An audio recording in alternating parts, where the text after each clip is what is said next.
Alors bonjour, nous sommes aujourd'hui mardi 19 février, si je ne me trompe pas, 2019. Je fais cette vidéo pour dire que l'ancien président français Nicolas Sarkozy n'est pas le bienvenu en Guinée et n'est pas non plus le bienvenu en Afrique. Parce que dans les journaux guinéens, nous avons appris que Nicolas Sarkozy allait venir dans les semaines à venir en Guinée. Et moi, je dis que Nicolas Sarkozy n'est pas le bienvenu en Afrique ni en Guinée. Même si Sarkozy venait dire à Alpha Condé de ne pas se présenter pour un troisième mandat, ça m'est égal. Pour moi, un ennemi est un ennemi. François Hollande peut venir en Afrique. Macron peut venir en Afrique et en Guinée. Mais Nicolas Sarkozy n'est pas l'ennemi de la Guinée, n'est pas l'ami de la Guinée, n'est pas l'ami de l'Afrique. Donc, tout Africain conscient et tout Guinéen conscient sait que Nicolas Sarkozy n'est pas le bienvenu en Guinée. Toute la merde en Afrique à ce 21e siècle, il est à la base. Donc nous ne voulons pas de Sarkozy en Guinée. Même s'il venait nous aider pour nous débarrasser d'Alpha Condé, nous ne voulons pas de lui. Nous, Guinéens, nous devions être fiers.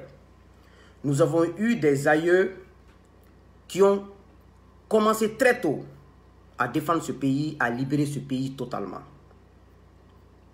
Et c'est le temps de les remercier, nos aïeux. Samori Touré, Alpha Yaya Diallo, Almami Bouakar Biro, Zegbela Toba. À la pénétration coloniale, ils ont résisté, ils ont eu des visions. Après ceci, nos grands-parents, qui sont les Sékou Touré, les Séfoulé Diallo, les Mafori Bangoura et tous les compagnons de l'indépendance guinéenne, de toute ethnie confondue, nous les saluons, nous leur disons merci. Parce qu'aujourd'hui, vous allez voir que la Guinée, pour décoller, c'est très simple pour nous. Parce que nous n'avons aucun poids de l'extérieur sur nos épaules. Regardez comme le Sénégal est sous l'influence française.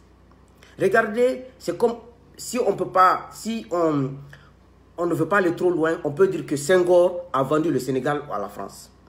Houphouët-Boigny a vendu la Côte d'Ivoire à la France. Omar Bongo, 42 ans au pouvoir, a vendu le Gabon à la France. Eyadema, 38 ans au pouvoir, Togo, a vendu son pays à la France.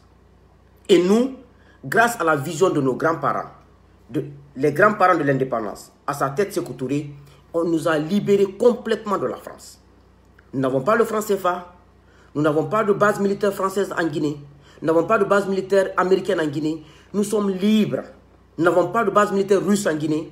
Il suffit que nous ayons un Guinéen patriote, un Guinéen intègre, un Guinéen qui ne pense qu'au peuple, pas à lui, pas à son ethnie. Le pays là peut décoller. Parce que aujourd'hui, les pays limitrophes, les pays du franc CFA sont en train de pleurer. Les enfants, les petits-enfants de ceux-ci sont en train de pleurer qu'ils ne veulent pas le franc CFA. Ils ne veulent pas d'armée française sur leur terre. Mais au moins, nous, on est libres. On doit être fiers de nos aïeux, prier pour eux et fiers de nos grands-parents. Il suffit que nous tracions une ligne rouge pour travailler main dans la main et nous allons décoller. Vous avez vu comment Yahi Boni a voulu vendre le Togo, le Bénin à la France. En amenant un Lionel Zinsou en tant que Premier ministre, en complicité avec la France, et pour le mettre comme candidat, pour le mettre comme président. Mais vous avez vu le peuple béninois, ils ont dit non. Et vous avez vu comment le peuple burkinabé aussi a dit non à la France, parce que Blaise était le petit sûr des Français pendant 27 ans. Si la France était si forte que le peuple, ils allaient bloquer le peuple et maintenir Blaise. Mais c'est le peuple qui a le dernier mot. Je ne suis pas contre les Français, je ne suis pas contre l'intérêt français. Chaque peuple, chaque pays doit défendre ses intérêts. Ça, c'est normal. Un pays qui ne dépend pas de ses intérêts n'est pas un pays. Donc, que la France défende ses intérêts, ce sont ses droits. Et je ne suis pas contre cela. Mais nous devons avoir des relations. Nous devons savoir que nous avons eu des dévanciers responsables et visionnaires. C'est à nous de jouer notre rôle. Nous sommes totalement libres. Il suffit d'embrasser le travail, d'instaurer la justice sociale et économique qui est en train de piller notre pays. Ce n'est pas la France qui pille la Guinée, ce n'est pas l'Amérique qui pille la Guinée, ce n'est pas la Chine qui pille la Guinée, ce n'est pas les Russes qui pillent la Guinée, la Russie, mais c'est les Guinéens qui pillent la Guinée. Accuser les Occidentaux, c'est être irresponsable. Les riches Guinéens aujourd'hui, ce sont nos frères, nos tantes, nos oncles. Quand ils sont DAF, quand ils sont directeurs, ils avaient une seule maison. En 6 mois, en 1 an, ils ont 4-5 maisons. Ils ont des comptes à l'extérieur, ils ont des maisons à l'extérieur. Ce sont les ennemis de la Guinée, ça. La France n'est pas l'ennemi de la Guinée. L'Amérique n'est pas l'ennemi de la Guinée. L'ennemi de la Guinée, ce sont nos frères, nos tantes, nos oncles que nous appelons tonton, tanti, c'est eux. Quand tu entends qu'un DAF, un directeur, a 1 million, 2 millions de dollars dans un compte à l'extérieur, combien ces 2 millions de dollars peuvent faire de bonheur aux Guinéens? Combien de salles d'accouchement on peut moderniser pour les femmes? Et combien d'eau potable nous pouvons instaurer dans les villages? Vous savez, le régime d'Alpha Condé finira forcément par une transition. Soit son régime sera renversé par les civils, soit par les militaires. Il n'y a pas de doute. Aucun Karamoko, parce qu'on est habitué à ça, ne peut l'arrêter. Aucun féticheur ne peut arrêter cela. Aucun imam ne peut réciter. On peut pas voler des millions, aller donner aux imams. Ils vont réciter le Coran et tuer les bœufs à tous les carrefours. Ça n'arrêtera pas. Ça, c'est le cycle de Allah. Quand Allah décide un cycle, ça se fait. Mais comme en Guinée, on n'est pas des croyants, on prie, on gêne, mais on ne croit pas en Allah. Le Guinéen ne croit pas en Allah.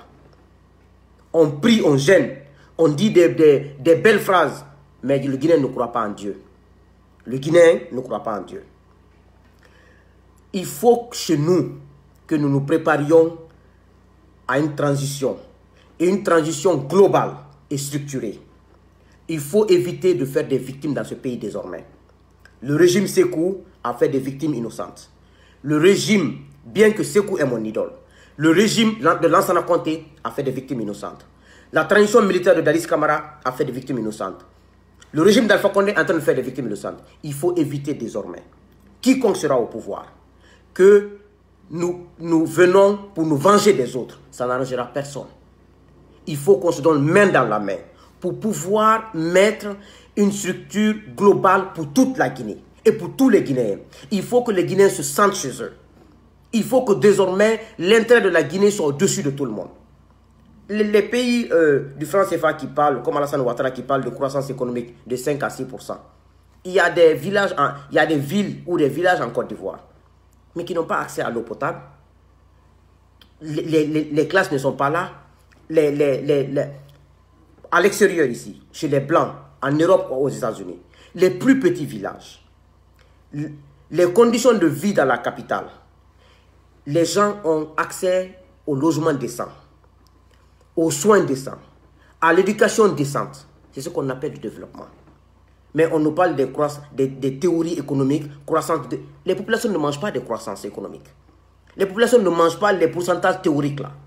C'est quand une population se lève, elle sait qu'il y a des bus nobles, je peux m'embarquer dans les bus, aller à l'école.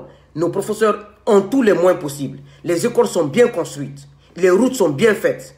Et je peux me soigner quand je veux, je peux manger quand je veux. C'est ce qu'on appelle du développement. Ce n'est pas les théories de la Banque mondiale, du FMI. Vous avez fait une croissance de 2%, vous avez une croissance de 6%. Pendant ce temps, les croissances là, ça n'apporte rien dans le panier des populations. Allez en Côte d'Ivoire qui se vantent aujourd'hui. Vous allez voir des villes et des villages qui ne savent même pas c'est quoi la croissance, qui n'ont même pas accès au bonheur. Le bonheur se limite seulement au palais présidentiel, aux ministres qui sont dans les 4x4, ils vendent des cravates, des vestes, c'est ça la croissance. Ils construisent des hôtels, ils font...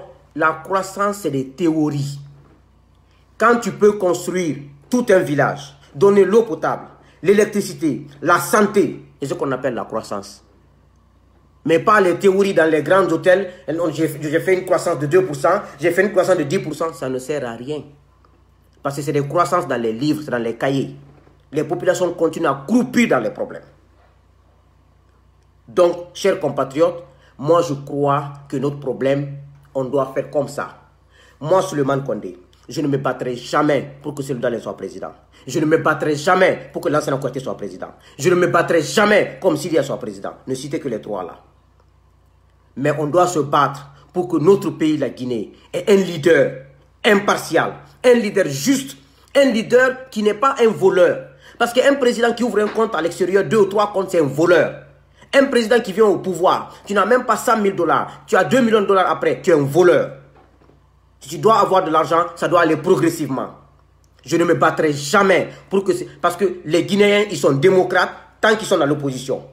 Dès qu'ils sont au pouvoir, ils deviennent des dictateurs et ils deviennent des autocrates. Regardez Alpha Condé, 40 ans soi-disant de lutte. Combien de morts? Bien que le RPG a eu plus de... Le RPG a eu plus de morts, plus de victimes sous le régime de Lansana Conté que l'UFDG n'a eu. Mais ça ne veut pas dire que Alpha doit utiliser ça comme argument pour se venger des populations. On ne veut plus voir le sang des Guinéens à terre de façon inutile. C'est ce qu'il faut stopper. Les victimes que le RPG a eues, le UFDG n'a pas eu 5% de ça sous le régime d'Alpha Condé. Le RPG a été vraiment victime, mais ce n'est pas un argument et ce n'est pas non plus une loi pour s'autoriser à tuer les Guinéens. Nous devons arrêter les vengeances dans ce pays. Nous devons faire une chose. Il faut une justice économique dans ce pays. Après le pouvoir d'Alpha, tous qui ont volé, ils sont venus au pouvoir, on les connaît. Ils sont venus, ils avaient une seule maison. Qu'ils ont 3 à 4 maisons. Je connais les DAF aujourd'hui, 3 DAF. Ils sont actuellement en fonction. Ils ont été nommés il n'y a même pas 4 ans. L'autre a un étage. R+5 à Taouya. R+6 à Gbessia. Comment un DAF qui est payé maximum à 2 500 000 francs guinéens peut avoir des 2 étages R+5, R+6? Donc tous qui ont construit, les ministres, les DAF, quoi, non, personne ne sera tué. Mais si tu as construit 5 maisons, on va te retirer 4, mettre dans le patrimoine public de l'État et tu prends un avec tes enfants. Et les comptes à l'extérieur seront vidés. C'est comme ça qu'il faut faire la justice. Mais il ne faut pas venir au pouvoir, créer encore d'autres victimes. Parce que chaque année en Guinée, on crée des victimes. On crée des victimes. Il faut éviter. Parce que quand vous créez des victimes, ça crée de la rancune et ça crée des problèmes. Et ça, cela n'arrange personne. Et aujourd'hui, on sait. Le mal de la Guinée, c'est qui? Un jeune DAF qu'on nomme. 2 ans après, il a 3 villas, il a 4 villas. Il amène sa femme vivre à l'Occident. Il y a des DAF qui ont leur femme au Maroc, à Bruxelles, aux États-Unis. Et c'est l'argent du peuple qu'on vole, qu'on amène à ceci-là. Nous, on vit aux États-Unis. Nous, on sait comment on vit ici. Moi, je vis avec ma femme ici. Je fais un petit boulot pour survivre. Et ce petit boulot, le salaire est plus conséquent qu'un salaire d'un ministre en Guinée. Donc, un ministre qui envoie sa femme à Bruxelles, au Maroc ou un DAF, mais c'est un voleur. Nous avons les ennemis de la Guinée sous nos yeux. Ce sont nos parents. Ceux que vous appelez aux épaules, tonton, tanti, c'est eux nos ennemis. Donc, on n'accuse aucun blanc. Mais Nicolas Sarkozy n'est pas le bienvenu en Guinée. Nicolas Sarkozy est l'ennemi de l'Afrique. Et l'ennemi de la Guinée. Nous ne voulons pas des gens comme ça. Et Alpha, c'est ce que Wad et Hollande l'ont dit. Ils ont dit que son projet de 3e mandat ne marchera pas. Ou même pas qu'il tente. Et Alpha ne se rend pas compte que le peuple ne l'aime plus. Il n'a rien compris. Les ministres, les DAF qui viennent le mentir, chefs de cabinet qui viennent le mentir, le peuple t'aime. Vous pouvez faire, essayez. Je crois que Alpha, vous allez mettre et votre vie en danger et la vie de votre enfant Mohamed en danger. Parce que quand vous forcez cette situation de 3e mandat, vous serez arrêté. Et quand vous serez arrêté, il y aura un mandat d'arrêt international contre votre fils Mohamed. Elle est à Dubaï. Nous allons le faire rapatrier, il ira en prison. Donc c'est à vous de choisir de quitter de façon démocratique et partir, et votre enfant au moins pourra vivre. Si vous insistez, Alpha, ce que je vous dis, c'est au fond de moi et je sais que ça se prépare. Vous serez arrêté, votre régime, il y aura la transition même, il n'y a même pas de discussion. Et il y aura un mandat d'arrêt international contre Mohamed. Il sera rapatrié, il va vomir tout ce qu'il a volé dans nos mines. Tous les ministres des mines, y compris l'actuel ministre des mines, ils sont complices d'Alpha Condé et son fils dans le pillage de nos mines à Boké. Et dans toute la Guinée. Et vous allez rendre des comptes. Les comptes seront rendus. Vous pensez que je suis fou? Moi, je ne suis pas fou. Ce que je vous dis, ça se fera en Guinée. Aujourd'hui, à Boké, dans 5 ans, quand une femme tombe en Guinée, on est en train de piller Boké. On est en train de piller Boké et personne n'en parle. Donc, c'est ce que j'avais à dire. Donnons-nous la main et soyons des Guinéens responsables. Aimons-nous. La haine n'apporte rien. Aucun peul ne peut chasser un Malinké en Guinée. Aucun Malinké ne peut dire qu'un peul ne peut chasser un peul en Guinée. Aucun forestier ne peut chasser un Soussou en Guinée. Aucun Soussou ne peut prétendre être le maître de la Guinée et chasser les forestiers en Guinée. On a l'obligation de s'unir et de s'aimer et d'être sincère. Mais le Guinéen, il prie, il gêne, mais il ne croit pas en Dieu. Le Guinéen à qui tu as plus confiance, c'est la personne qui te trahit le plus. Donc, nous avons un devoir dans ce pays. Que Allah bénisse la Guinée.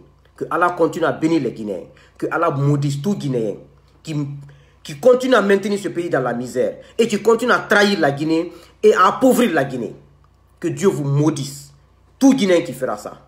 Mais que Dieu bénisse les Guinéens, que bénisse la Guinée. Je vous remercie.